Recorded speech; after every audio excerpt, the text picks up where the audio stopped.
Hello, everybody. Good afternoon. I'm Wes Brewer, the founder and CEO of ProGrade Digital. We are just 5 years old as a company, and we're really excited to be here at the show this year because it was 5 years ago in 2018 that we actually introduced our first product and the brand to the market.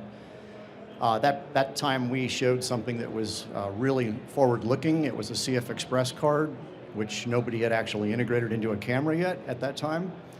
And so what we showed was a very high capacity early look at what was yet to come. So I think that's really fitting for the topic that I'm talking about today, which is trends in removable storage. And a lot of people don't think about removable storage anymore really that often because it's been around for a long time and it's kind of a defined standard that everybody just takes for granted. But I'd like to go through a little context leading up to discussing what's coming up next in storage. Before I do that, I'd just like to talk about the fact that we founded our company 5 years ago focused purely on professionals. And so the name ProGrade Digital really connotes that professional focus that we have. And like a lot of companies, we aren't distracted by things that aren't focused on the pro. And that really kind of sets us apart, I think. So I'd like to ask a question, if anybody can remember. Does anybody remember a PC card? I don't think so. It's been a long time. In 1989, the PC card was the first memory card ever produced for use in computers. And at that time, we really didn't even have digital imaging products like digital cameras. They were still yet to come, but it was really more of a product that was designed for computing. And its use really ended up being in military and industrial and high-impact designs because it was extremely expensive. This old 2.5 megabyte card literally cost about $1,200 back in 1989. If you could imagine paying that much money for storage today, you'd think we're crazy.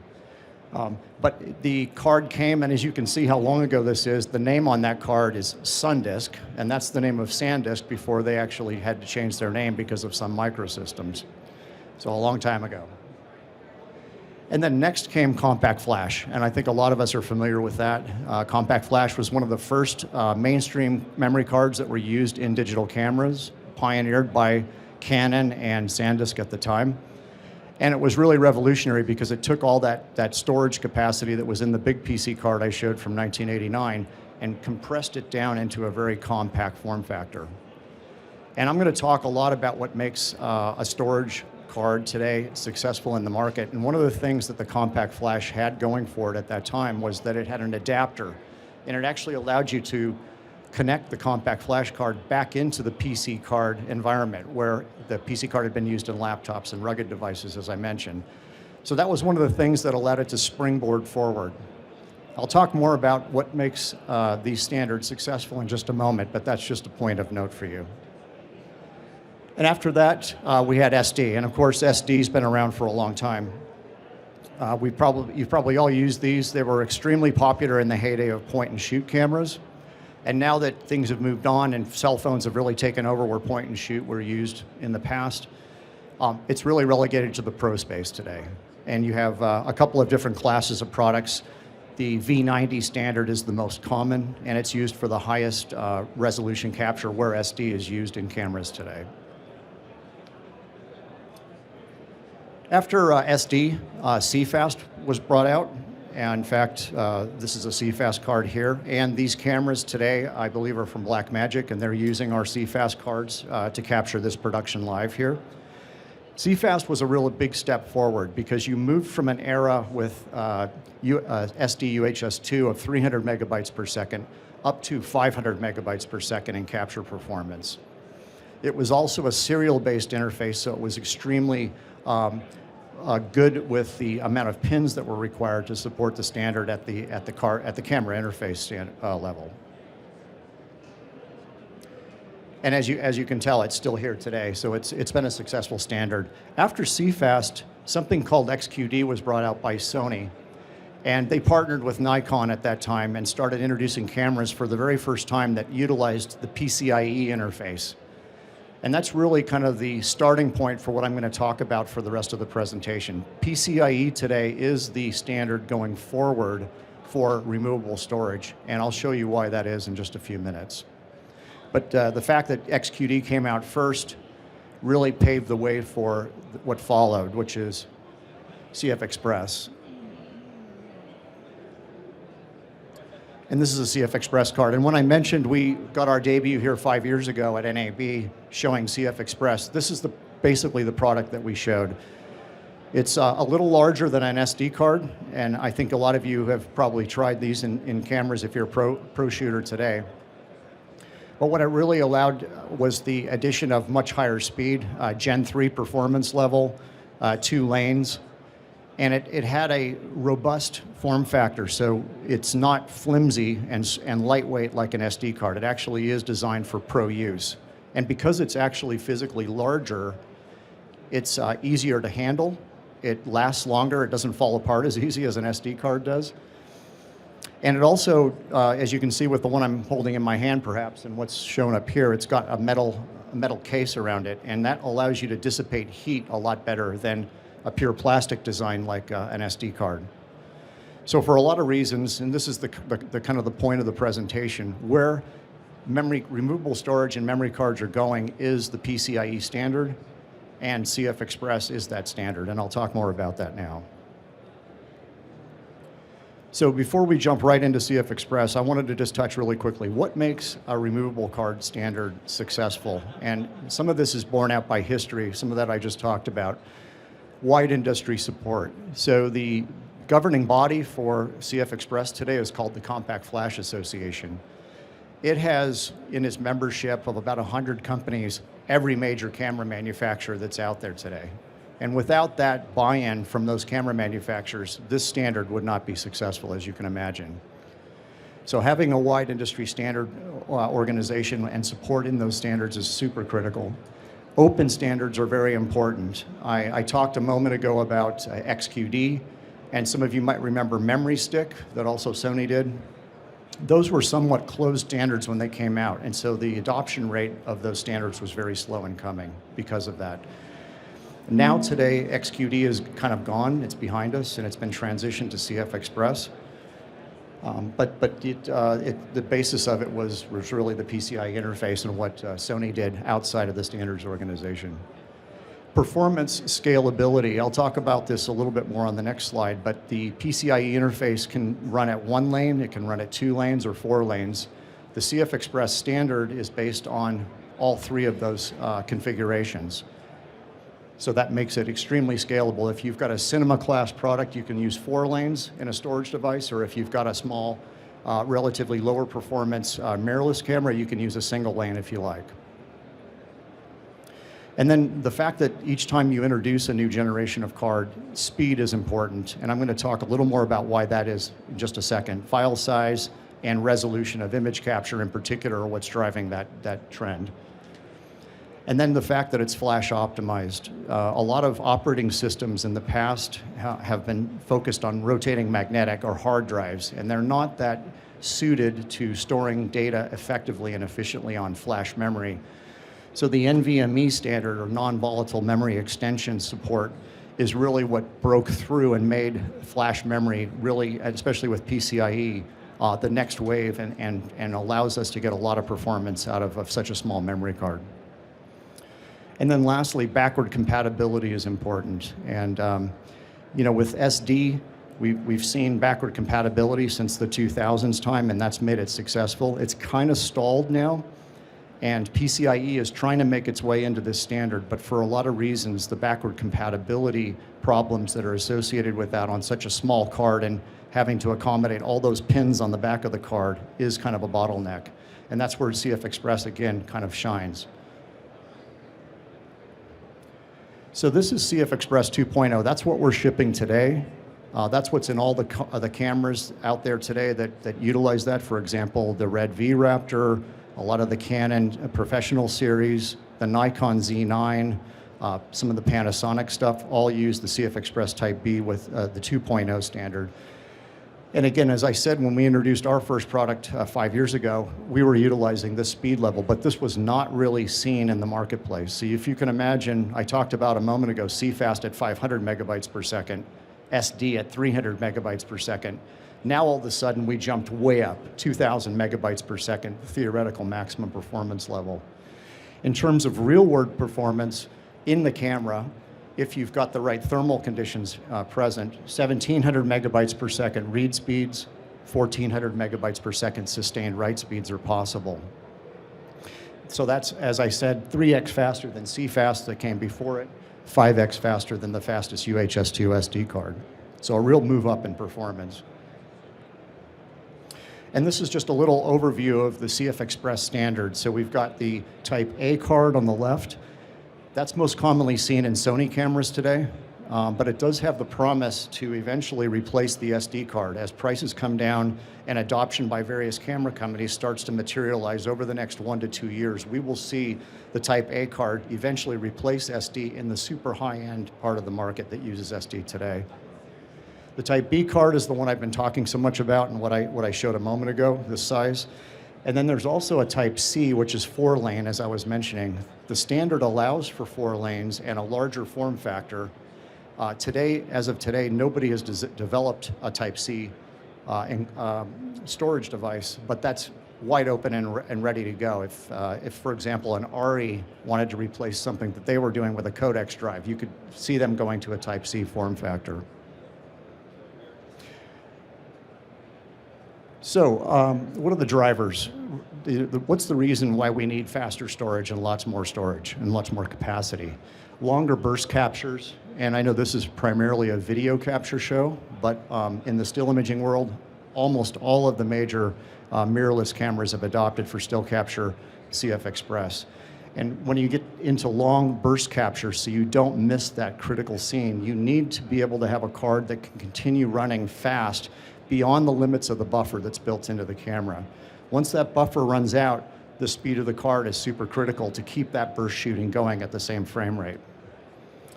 Higher quality 4K and 8K capture. I'll show some charts in a moment, but we need 900 megabytes per second, 1,500 megabytes per second to capture the kind of raw frame rates and data rates that are coming out of cameras today. And so that's really driving the move to CF Express. And then lastly, removability. There's a lot talked about amongst the show here and in trending in the industry today about camera to cloud. But I think we're going to see removable storage last a long time in cameras because you always want to have a master backup, if nothing else, present that can go fast enough to capture all that video. And right now, the infrastructure for camera to cloud isn't fully developed yet so that everybody can utilize it in all settings, especially remote shoot applications. So the removability allows you to load, capture, move the card into the workflow. While it gets offloaded, you install new memory and you start shooting again and keep going. I think we all know that flow. And then lastly, the faster read speeds allow a lot of benefit in the workflow. Bringing that card in, offloading it quick, cleaning it up and getting it back in the camera again is super important. I'm going to talk more about that in just a second.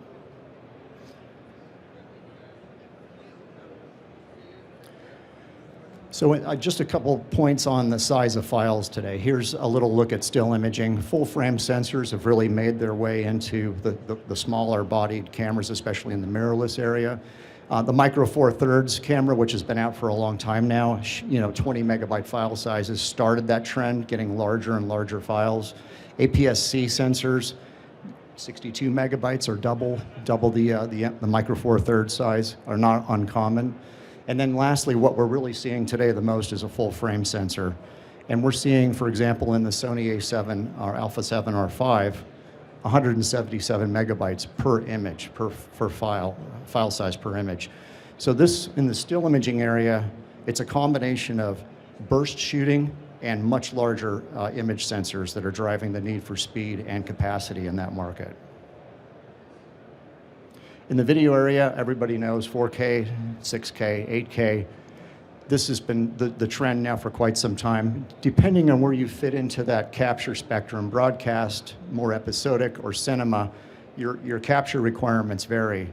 CF Express has the speed, as you can see from what I've already told you, starting at where UHS-2 SD is, and then moving way up from there into episodic at 700. And Raw cinema can go up into the multi-terabytes, but we see it most commonly around a gigabyte per second for capture speed. And that's why the CF Express and the PCIe interface is so important as the trend here develops. And then the file sizes on the video side, broadcast at about 400 gigabytes, episodic at 475 gigabytes, and I'm showing this for just 45 minutes of capture. And then, of course, in cinema, a terabyte to a terabyte and a half is not uncommon. And that's, in most cases, that's with some slight compression as well. And so here's a little bit about the workflow impacts of what I was talking about. So if you take that same 45-minute file, some of the file sizes I talked about there on the previous slide, and you can kind of do the comparison here between using a CFast card, an SD card, or a CF Express Type B, or a CF Express 2.0 card. And the results are dramatic. If you're going anywhere from 72 minutes to offload down to 13, that's a tremendous time savings. And that's really the big push as to why these new interfaces are so important, especially in the video space.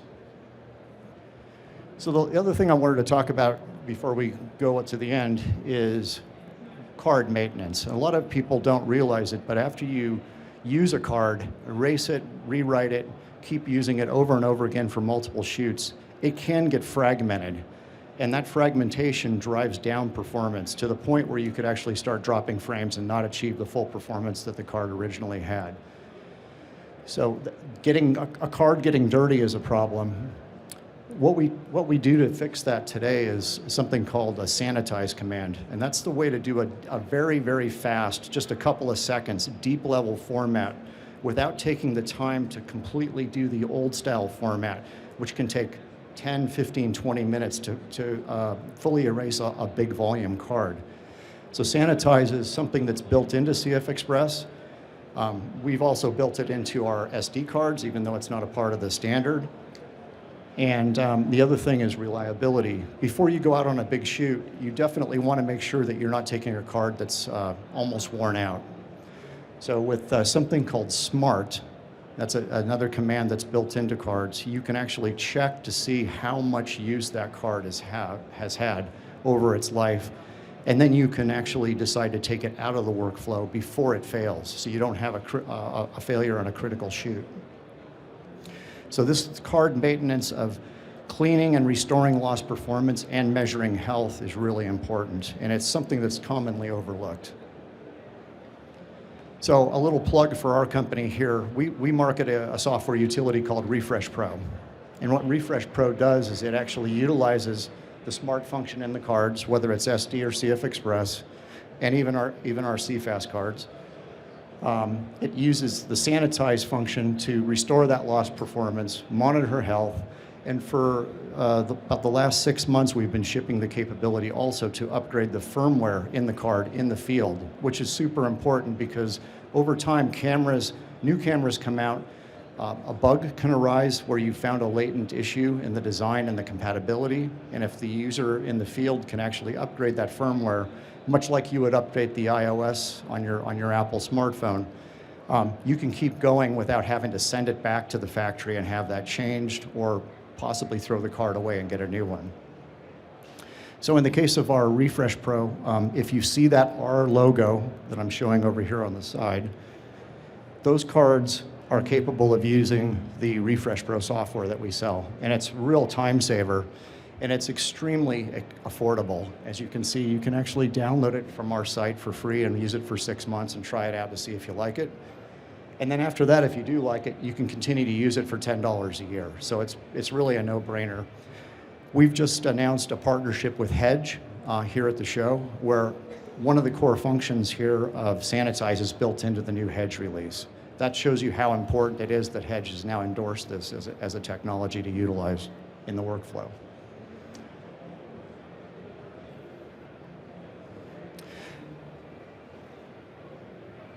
Sorry, I didn't want to miss this critical slide. So this is kind of where the presentation's been going all along. I've shown you the evolution of storage standards, what makes them successful. I've shown you some of the market drivers that have caused us to move to where we are today with CF Express. And I'd like to talk about what's just around the corner. I'm not allowed to actually publish what we're working on at the CFA right now, but I'll just simply call it CF Express Next Gen, and I'm going to give you the main details here. So we're going to Gen 4. We've been on Gen 3, that's 1,000 megabytes per second per lane. We're going to Gen 4, which doubles that to 2,000. So your maximum performance level is 4,000 megabytes per second. Real world, and I'll show you some test data in just a moment on the next slide, 3,000 megabytes per second in the camera is very possible for reads, and sustained write speeds of 1,600 megabytes per second plus are possible. And this clearly meets all of the standard requirements today for the smaller format cameras that are capturing high definition 8K, no problem. The other thing that's super important that's happening right now is the shift to USB 4.0.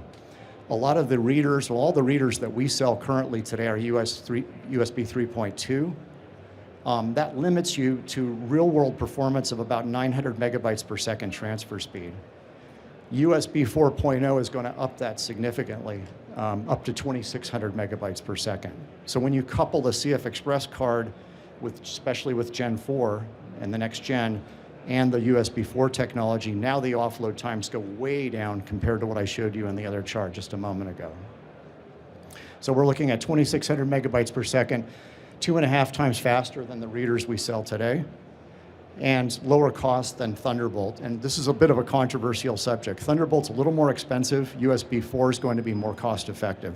So for a budget conscious production where you just want to get data off quick, if you don't want to spring all the way for a Thunderbolt implementation, and I think you guys know almost all the new Apple products coming out today, you have Thunderbolt 4 and USB 4 built in. So the infrastructure's ready and there for USB 4. And when we release the CF Express Next Gen, we'll have the cards that go with that offload performance. So it's going to be a real big performance improvement for the workflow right away. Even though you don't have cameras yet designed for Next Gen, you can actually use them because they're backward compatible to the current cameras. So you can take the new cards, pump them in, capture, take those cards out and offload them extremely quickly with the USB 4 technology without waiting for the camera. And you can wait and the cameras will catch up eventually. So I'm getting the hook here. I think I'm just about done. This is the last slide, I think. Two slides ago. So this is the example of what we're using Gen 4 and USB 4 readers. This is an early look at the actual performance that you're going to get. So key takeaways. CF Express is the future of removable storage for the next 20 plus years as we see it. It's scalable, it's got the buy-in, wide industry buy-in, it's removable, and it's thermally managed well because of its physical design.